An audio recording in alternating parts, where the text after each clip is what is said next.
அஸ்ஸலாமு அலைக்கும். Welcome to NF life style. Hi guys, எல்லோரும் எப்படி இருக்கீங்க? எல்லாருக்கும் ஈத் முபாரக்.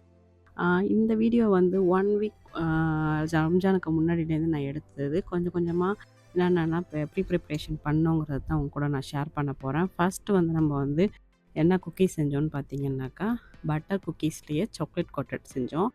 அதுக்கப்புறமா ப்ரௌனி வந்து குட்டி குட்டி அந்த குக்கீஸ் கப்பில் ஊற்றி வச்சுருந்தோம். எடுத்து சாப்பிட ஈஸியாக இருக்குங்கிறதுக்காக. செம்ம டேஸ்ட்டாக இருந்துச்சு. நீங்களும் ட்ரை பண்ணி பாருங்கள். ப்ரௌனி ரெசிபி நம்ம சேனல் ஆல்ரெடி இருக்குது. அதுக்கப்புறமா முறுக்கு செஞ்சோம். இதோட ஷார்ட்ஸ் வந்து நீங்கள் பார்த்துருப்பீங்க. பார்க்காதவங்க டிஸ்கிரிப்ஷன் லிங்க் தரேன், போய் பாருங்கள். முறுக்கு இல்லாமல் ரம்ஜானே கிடையாது இங்கே. நார்மலாக இங்கே வந்து 1 மந்த்துக்கு நாங்கள் செலிப்ரேட் பண்ணுவோம். நம்மளும் எல்லார் வீட்டுக்கும் போவோம். அதே மாதிரி நம்ம வீட்டுக்கும் எல்லோரும் வருவாங்க. அதுக்கப்புறம் பார்த்திங்கன்னா, இது வந்து ஃபசீஹா இந்த வருஷம் வந்து ஃபஸ்ட்டு அதுவாக ட்ரை பண்ணிச்சு. அதுவாக ரெசிபி எடுத்து அதுவாக ட்ரை பண்ணிச்சு. ஜஸ்ட் நானும் ஃபரிஹாவும் மட்டும் பார்த்துக்கிட்டோம் எப்படி செய்கிறாங்கிறத. அது வந்து கேட்பரி குக்கீஸ் தான் செஞ்சிச்சு அது. அதுக்கப்புறம் இது பார்த்திங்கன்னா, ஸ்ப்ரிங் ரோல் ஷீட்டில் வந்து ஆல்ரெடி நான் ரெசிபி சேனலில் இருக்குது. டிஸ்கிரிப்ஷன் லிங்க் தரேன், வேணுங்க செக் பண்ணுங்கள். இந்த மாதிரி நல்லா சுருட்டிட்டு அதை வந்து நீட்டமாக கட் பண்ணிக்கணும். ஃபத்திஹா வந்து சுருட்டி கொடுக்குது, ஃபசீஹா வந்து கட் பண்ணி வச்சிருச்சு. இவங்க எல்லாருமே சேர்ந்து தான் இந்த வருஷம் வந்து பிஸ்கெட் எல்லாமே செஞ்சாங்க. நான் வந்து முறுக்கு மட்டும்தான் செஞ்சேன். அப்புறம் பெருனா பசியார, லன்ச், டின்னர் எல்லாமே நான் செஞ்சேன். ஸ்ப்ரிங் ரோல் ஷீட் வந்து நல்லா பொரிச்சு எழுதிட்டேன். நல்லா முருண்டு. இப்போ அதில் வந்து பவுடர் சீனி அந்த மாதிரி கொட்டி நல்லா குலுக்கி எடுத்துட வேண்டியதான். இந்த ரெசிபி நான் ரொம்ப நாளைக்கு முன்னாடி நம்ம சேனலில் இருக்குது. டிஸ்கிரிப்ஷன் லிங்க் தரேன், நீங்கள் வேணால் செக் பண்ணிக்கோங்க. அடுத்து இன்னொரு பேட்ச் வந்து நான் வந்து சீஸ் பவுடர் இங்கே ரெடிமேடாக விற்கும். அந்த சீஸ் பவுடரை வாங்கி போட்டு மிக்ஸ் பண்ணி வச்சுட்டேன். ரெண்டுமே செம்ம டேஸ்ட்டாக இருக்கும். ஒன்று வந்து காரம், ஒன்று வந்து இனிப்பு. ரெண்டுமே நல்லாயிருக்கும். கண்டிப்பாக ட்ரை பண்ணி பாருங்கள். இதை அப்படியே பாட்டிலில் போட்டு வச்சுட்டாக்க நல்லா கிறிஸ்பியாகவே இருக்கும். செம்ம டேஸ்ட்டாக இருக்கும். அப்புறம் இது வந்து பட்டர் குக்கீஸ் வந்து சாக்லேட் கோட் பண்ணோம்ல, அதை வந்து பாட்டிலில் எடுத்து அடுக்கிட்டு இருக்கோம். அடுத்து வந்து இது ஈதுக்கு முதல் நாள் உள்ளது. அப்புறம் இது வந்து இந்த சிக்கன் வந்து பார்த்திங்கன்னா, நம்ம பிரியாணி செய்ய போகிறோம் ஈத் அன்னைக்கு. ஒரு 25 ஆளுக்கு வந்து நம்ம பிரியாணி செய்ய போகிறோம் வீட்டுக்கு. அப்புறம் வந்து நெய்பருக்கு, அப்புறம் இன்னொரு ஃப்ரெண்டு வீட்டுக்கெலாம் கொடுக்கறதுக்காக. அதுக்காக தான் வந்து முதல் நாளே வந்து நம்ம மெரினேட் பண்ணி வச்சுட்டாக்கா ஈஸியாக இருக்கும்னு சொல்லிவிட்டு எல்லாம் போட்டு மெரினேட் பண்ணிகிட்ருக்கேன். இது வந்து கிட்டத்தட்ட வந்து ஹைதராபாத் பிரியாணி ஸ்டைல் தான். ஆனால் கொஞ்சம் நான் வந்து ஈஸியாக இருக்கிறதுக்காக கொஞ்சம் ஸ்டெப்ஸை வந்து மாற்றிக்கிட்டேன். டீட்டெயிலான ரெசிபி நம்ம சேனல் ஆல்ரெடி இருக்குது. அதை நீங்கள் பார்த்துக்கலாம். இதோட அளவு எல்லாமே நான் டிஸ்கிரிப்ஷனில் தரேன், நீங்கள் செக் பண்ணிக்கிங்க. 2.5 கிலோ பிரியாணி செய்ய போகிறேன். 2.5 கிலோ அரிசிக்கு ஒரு 2.5 கிலோ சிக்கன் போட்டு தான் பிரியாணி செய்ய போகிறேன். 2 சிக்கன் நல்லா பெரிய பெரிய கோழியாகவே இருந்துச்சு. இப்போ எல்லாமே போட்டு ப்ரிப்பேர் பண்ணி வச்சுட்டாக்கா நம்ம ஜஸ்ட் எடுத்து தாளிச்சிட்டு இது பண்ணிக்க வேண்டியதுதான். வேக வச்சுட்டு நம்ம ரைஸ் போட்டு குக் பண்ணிடலாம். ஈஸியாக வேலை முடிஞ்சிடும் பிரியாணிக்கு. ஃபஸ்ட் டைம் நான் செய்கிறேன். 2.5 கிலோவுக்கு நல்லா வரணும்னு ரொம்ப பயந்துக்கிட்டே தான் செய்கிறேன். இன்ஷால்லா கண்டிப்பாக நல்லா வரும். ஏன்னா நம்ம மசாலாலாம் கரெக்டான அளவு நம்ம ஃபாலோ பண்ணிட்டாக்கா எந்த பயமும் இருக்காது. அதே மாதிரி பிரியாணிக்கு முக்கியமானது வந்து தண்ணி அளவும் நம்ம கரெக்டாக ஃபாலோ பண்ணிக்கணும். இப்போ எல்லாத்தையும் நம்ம பரட்டியாச்சு. இப்போ ஒரு பாக்ஸில் போட்டு மேலே ஃப்ரீசர்லேயே வச்சிடலாம். நம்ம குக் பண்ணுறதுக்கு ஒரு 3 மணி நேரத்துக்கு முன்னாடி எடுத்து வெளியே வச்சா போதும். ஐஸ் விட்டுரும். நம்ம அப்படியே போட்டு குக் பண்ணிக்கலாம்.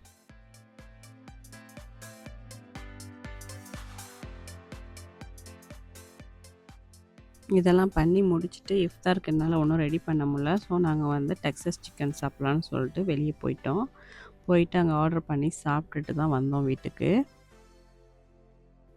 பிள்ளைங்க 3 பேருமே பர்கர் தான் ஆர்டர் பண்ணியிருந்தாங்க.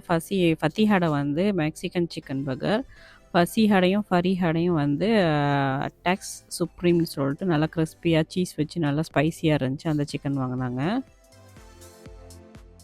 இது பார்த்திங்கன்னா நான் ஒரு பொரேஜும் ஒரு ஃப்ரைட் சிக்கனும் நான் எடுத்துக்கிட்டேன்.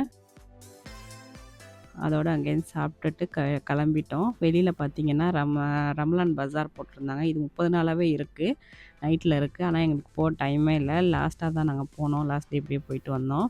பிள்ளைங்க அங்கேயே வந்து மருதினியும் போட்டுக்கிட்டாங்க. இப்போ ட்ரெண்டிங்கில் உள்ள டிசைனாக இதெல்லாம். ஸோ அங்கேயே போட்டுக்கிட்டாங்க. எனக்கும் வேலை இருக்குது, டைம் பத்தாதுன்னு சொல்லிட்டு அங்கேயே போட்டாச்சு.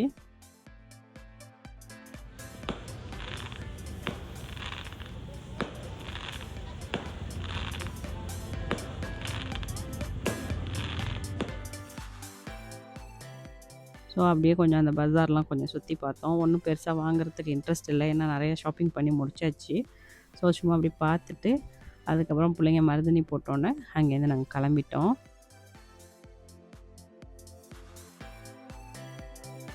பரிஹா ஒரு கை முடிச்சிருச்சு, இன்னொரு கை போட்டுட்ருக்கு.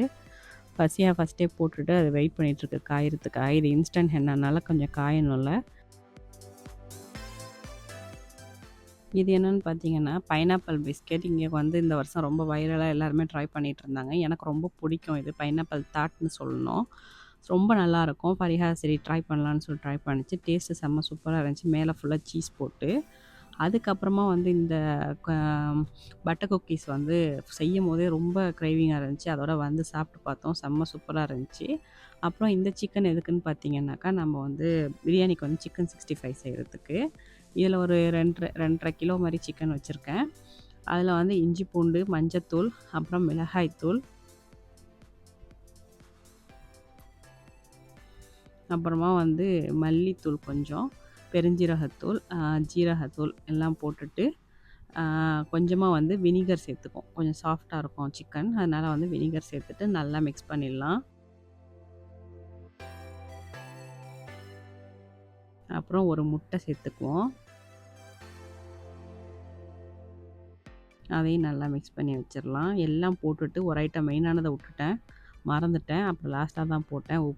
உப்பும் நமக்கு தேவைக்கு ஏற்ப போட்டுட்டு, அதுக்கப்புறமா வந்து சோள மாவும் ஒரு 3-4 டேபிள் ஸ்பூன் ஆட் பண்ணி நல்லா மிக்ஸ் பண்ணி வச்சிடலாம். இதோட அளவு எல்லாமே நான் டிஸ்கிரிப்ஷனில் கொடுக்குறேன், நீங்கள் செக் பண்ணிக்கோங்க.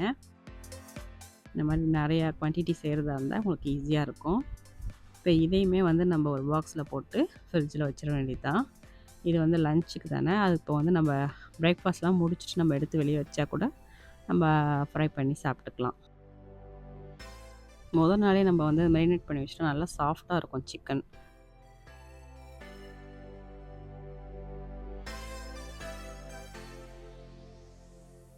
அடுத்து வந்து நம்ம இறைச்சிக்கறி வந்து காலையில் தான் எந்திரிச்சு தாளித்து விடணும். ஸோ அதுக்கு வந்து கொஞ்சம் வெங்காயமும் கட் பண்ணி வச்சிடலான்னு சொல்லிட்டு, இந்த ஃபுட் ப்ராசஸர் இருக்கிறதுனால ஈஸியாக அதிலே போட்டு எல்லாத்தையும் கட் பண்ணி வச்சுட்டேன். அதுக்கப்புறமா வந்து ஃபத்திஹா வந்து பஜாரில் போடலை மருதாணி.